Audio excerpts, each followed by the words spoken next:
beaucoup de mal. Moi qui vous parle, dama dugg kaso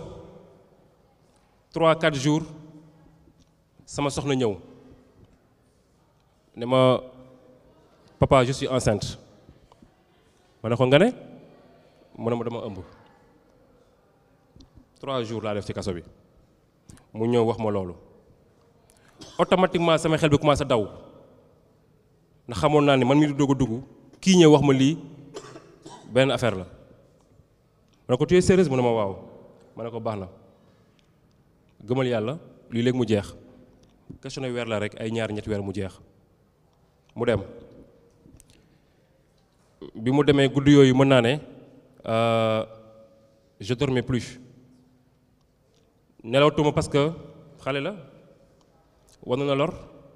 mu ngi ci kër bu ci këram nekkul cette pression cette angoisse chaque jour ma woo sama yaay laaj ko naka la soxna si def parce que maa ngi doon ragal mu def fausse couche je pensais pas qu'elle allait tenir góomu woon ni dina tenir grossesse bi moo tax man mënatuma woon nelaw c'est mon premier fils donc on peut imaginer ni ma ko doon dundee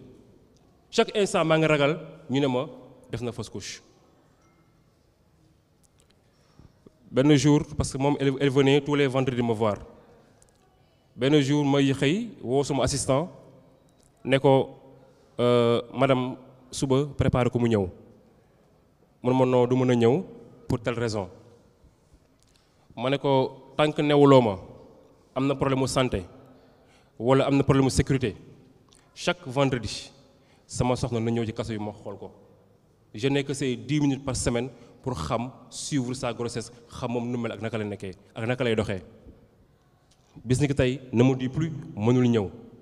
chaque vendredi indi ko ma xool ko je n'ai que ces 20 minutes pour la regarder je n'ai que ces 20 minutes pour dalal xelam je n'ai que ces 20 minutes pour xool ko mu xool ma xam ndax mu ngi ci jàmm ne me dit plus que mënul ñëw depuis lors chaque vendredi madame venait me voir noonu laa ko dundee ak moom muy évoluer di évoluer ba nit ñi ma oowee ne ma elle est en train d'accoucher ah oui sama àdduna tukki wat jour boobu noonu Macky Sall a fait beaucoup de mal il a fait beaucoup de mal ba ni mu muccee am doom nelawuma gëwuma ko woon ba ni ñu ma koy indalee ci kaso bi ma téye ko samay loxo je n'y croyais pas elle est très brave yàlla na ko yàlla fay elle est très brave yàlla na ko yàlla fay Macky Sall a fait beaucoup de mal et tout le temps je disais aux gars ma ni leen man j'ai un problème Macky Sall mayuñu dara amul benn seconde boo xamante ni Macky Sall rus na mu téye loxoom mu arrière Macky Sall mayuñu dara lu ñu ko mën a rusee ëllëg tey ñun bu ñu demee ba jël nguur gi ana ci lan lañ mën a sukkandiku pour ne non nañ ko bàyyi mu dem lan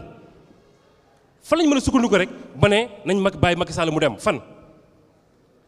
koo xamante ni saa bu jekkoo dóor na ba ñëpp xam ne dóor na Macky Sall a tué avec son régime rey nañu tëj nañu torturé nañu exilé nañu gaañ nañu tere nañu ay nit ñu jóge bitim réew ñibbisi seet seeni mbokk bépp pouvoir boo xamante ni nguur dénk na ko Macky Sall ak régime am exercé na ko su ñun ba mu jeex tak moo tax bi ma dégg ñu naan ay loi d'amnistie arrêté dama jàpp et j'ai toujours dit ma ne président Macky Sall demul élection je prends en témoin Ngagne Gueye mi nekk sama ginnaaw saa bu ñu mësee toog ma ne leen kii demul élection xaajul dem élection waxul lu jëm ci élection boobu c'était ay 2 mois 3 mois avant élection yi les gens disaient non day dem élection man leen demul élection fan laa ko tegoon mooy Macky Sall toutes les situations l'arrangent sauf benn situation muy la tenue d'élections libres et transparentes lii kese moo li ko arrangé wul le président Macky Sall report am par consensus arrangé na ko report am parce qu'il y a le chaos le pays s'est embrasé arrangé na ko armée jël nguur gi arrangé na ko moo ko gënal ñun ñu jël ko waaye lenn kese moo ko arrangé wul muy élection am transparente jaar fi mu war a jaar te li ci ginnaawam toll na noo xamante ni si jéeya def na loo xam ne ci musiba moom ak i ñoñam Macky Sall na dormira jamais jamais jamais jamais tant que amul assurance bu koy wan ni mën ngaa ñibbi tranquille ak say ñoñ waaye nag ci kaw loolu ma koy xamal lu wër ci kaw loolu may wax ni Macky Sall ak ñi mu àndal vous avez intérêt à organiser des élections libres et transparentes. Vous avez intérêt, pourquoi? Parce que suñu sacrifice du vin tëdduñu ci kaso yi pour rien deewuñu pour rien gaayuñu pour rien exilé wuñu pour rien. Sénégal day changer. Sénégal dafay soppeeku te li koy soppi dañ cee am wàll te dañ koy jël dañ cee am wàll te dañ koy jël. Je me rappelle bi ñu may jàpp maa ngi toog sama bureau section de recherche bu Colobane ñëw ne ma monsieur on a besoin de toi pour raison d'enquête man ak ñoom dem bi ñu demee le gars l'enquêteur me dit monsieur Ndiaye yow lan nga ci biir Pastef ma ne ko man je suis le coordonnateur adjoint au niveau national des jeunes. L'enquêteur me dit kon yow le 16 bi passé li fi am yëpp yow yaa ko commandité ma ne ko li nga wax foo ko teg nekk njiitu jeunes yi tax na ma commandité ko mu ne ma waaw parce que am na vidéo boo xam te ni yaa ko def la nga def la nga wax loolu ñu def ma ne ko tegal vidéo bi mu teg vidéo bi ma ne ko vidéo bi kañ la ma ne ko lii kañ la mu ne ma lii c'est le 16 ma ne ko yow tey ñu ngi ci ban jour mu ne ma tey le 20 un mois après ma ne ko donc damaa génn wax un mois après ñu doog ko def li ma wax mu ne waaw ma ne ko xel nanguwul loolu xel nanguwu ko parce que mënoo ma xool ay caméra tiim ma may rey nit di commettre un crime ñëpp di ma gis le monde entier may rey nit ñu xooloo ma rey ba pare ñu bàyyi ma dem sama yoon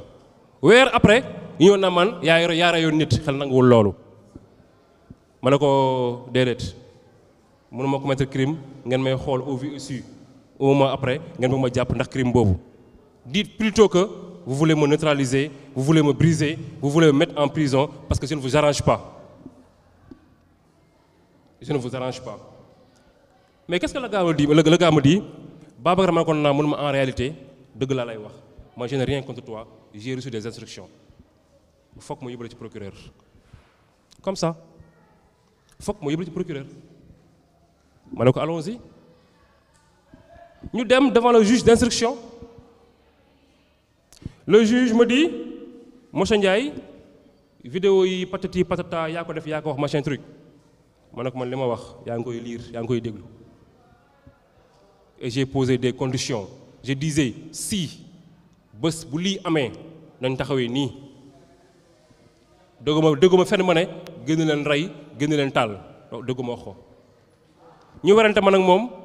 déglu moom fi mu mujjee déglu fi mu mujjee de moom le juge mu ne ma écoute je n'ai rien contre toi le parquet a demandé qu'on t'arrête cash le mandat de dépôt est obligatoire le procureur a visé des articles yoo xamante ni mënu ma ci dara faw nga dem comme ça ma ne ko monsieur le juge boobu sama avocat mi ngi toog ma ne ko monsieur le juge su ma la comprendre kon yow sa jugement yow amoo ci mainmise amoo ci pouvoir mënu ma si des fois le parquet doit motiver dûment réquisitoire am waaye dëgg lim ci teg mënu ma waaye man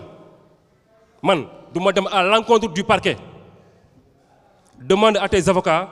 ñu dem au niveau du parquet ñu batailler foofu demande à tes avocats d'aller se batailler au niveau du parquet parce que man du ma dem à l'encontre du parquet waaw loolu muy tekki loolu mooy man du ma dem à l'encontre de li Macky Sall bëgg ndax Macky Sall est le parquet c'est son ministre qui est le patron du procureur kon un juge bu toogee ne ma je n'irai pas à l'encontre du parquet loolu mooy li état bëgg laay def mënuma ci dara et c'est dommage les juges du siège sont libres c'est dommage nga def ñu defal la mandat de dépôt nga dem kaso nga bind sa demande de liberté provisoire juge bi ne la accordé naa la ko procureur mu ne accordé ma ko ñu ne ko da ngay toog ci kaso bi mais le procureur c'est toujours Macky Sall donc Macky Sall ci paleem mooy tànn ku muy tëj kan la koy tëj naka la koy tëjee kañ la koy bàyyi naka la koy bàyyee c'est ça la vérité lii mooy suñu système judiciaire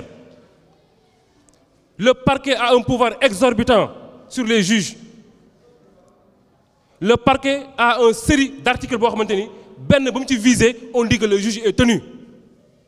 le parquet a ce qu'on appelle l'opportunité de la poursuite maanaam moom mooy tànn est-ce que dinaa poursuivre wala duma poursuivre waaye ñu ne ba léegi parquet boobu noonu même bu le juge bàyyee moom bu nanguwul doo dem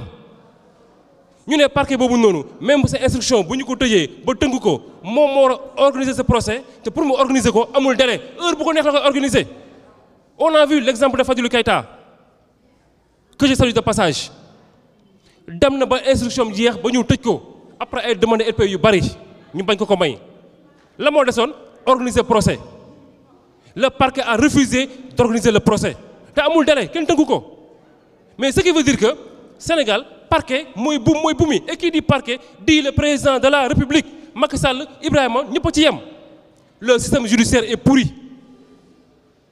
notre système judiciaire est pourri on ne peut pas avoir un parquet buy tëj di tëji nu mu ko neexee à sa guise teg ko ci teeyaayu bakkanam wala ci bëgg-bëgg nguur notre système judiciaire est pourri jusqu'à la moelle et le système judiciaire demande des réformes foncières un juge qui te dit su ma la mayee liberté provisoire procureur day bañ te bu bañee da ngay dellu kaso bu bañee da ngay dellu kaso c'est anormal c'est anormal lii moo waral plus de 1000 et quelques détenus nekk ci kaso yi pendant 2 ans pendant 1 an kenn mënu leen libérer ndax le président jox na ay instructions yu leer nañ maanaam ñii nii seen dossier bu ko kenn laal tant que man waxuma laal leen. On a vu la preuve bi ñu bëggee bàyyi qu'est-ce qu'ils ont fait ni ñu jàppee woon en masse noonu la ñu bàyyee en masse parce que ndigal li yëkkati nañ ko parce que ndigal bi yëkkati nañ ko ça doit changer ça doit changer dinaa yuuxu parce que ça me fend le cœur on a bousillé l'avenir de tant de jeunes l'avenir de tant de jeunes on l'a bousillé ci ñàkk fayda ci bëgg-bëgg benn doomu aadama ci bànneexu benn doomu aadama ci bëgg nguur benn doomu aadama ci bañ a demu benn doomu aadama au nom de quoi on va nous dire calmez-vous on va nous dire dal leen on va nous dire bu leen génn bu leen xuloo mais à un moment donné c'est écœurant je suis désolé c'est écœurant le Sénégal mérite des changements profonds des réformes profondes tout va mal au Sénégal tout va mal au Sénégal rien ne va mais Inch'Allah Rabbi damay demander à tous les Sénégalais foofu lay jeexalee à toute la jeunesse particulièrement mobilisez-vous mobilisez-vous autant que vous pouvez mobilisez-vous autant que vous pouvez ñi mën a jël congé jël leen congé ñi mën a bàyyi seen liggéey pour le moment tëj leen seen liggéey parce que jar na ko le mal est très profond te saa bu gaal gi di suux ñun ñoo koy yëg ñun ñoo koy yëg lii wane na ko ñun ñoo nekkoon ci kaso yi pendant ay at ñun la ñu torturé ñun la ñu brimé ñun la ñu rey Sénégal bu doxalee ñun ñoo koy yëg jël leen congé génne leen bureau yi génne leen garage yi s'il le faut c'est 10 jours de campagne mobilisez-vous ne ménagez aucun effort parce que ce système doit déguerpir ce système doit dégager et ils vont dégager lu ngeen am ci alal ci kattan ci doole xeeb leen ko weeru koor la du weeru koor bu mu ñu sonal nañu battre campagne allons voir les Sénégalais Sénégalais sonn nañu xiif nañu mar nañu allons les voir les effigies de Bassirou Diomaye Faye na lëmbe Sénégal en tout cas man sa m'engage Pikine gi ma dëkk man Babacar Ndiaye Pikine gi ma dëkk fépp foo dugg ci goxaan je prends cet engagement fépp foo dugg couleur Bassirou Diomaye Faye effigie Bassirou Diomaye Faye suñu candidat dina lëmbe Pikine yëpp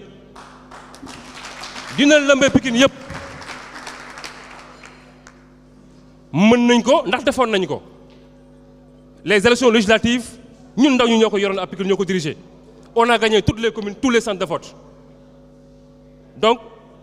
pour vous dire que incha allahu rabbi la jeunesse sénégalaise particulièrement jeunesse bi woote le projet de PASTEF je répète mobilisez-vous autant que vous pouvez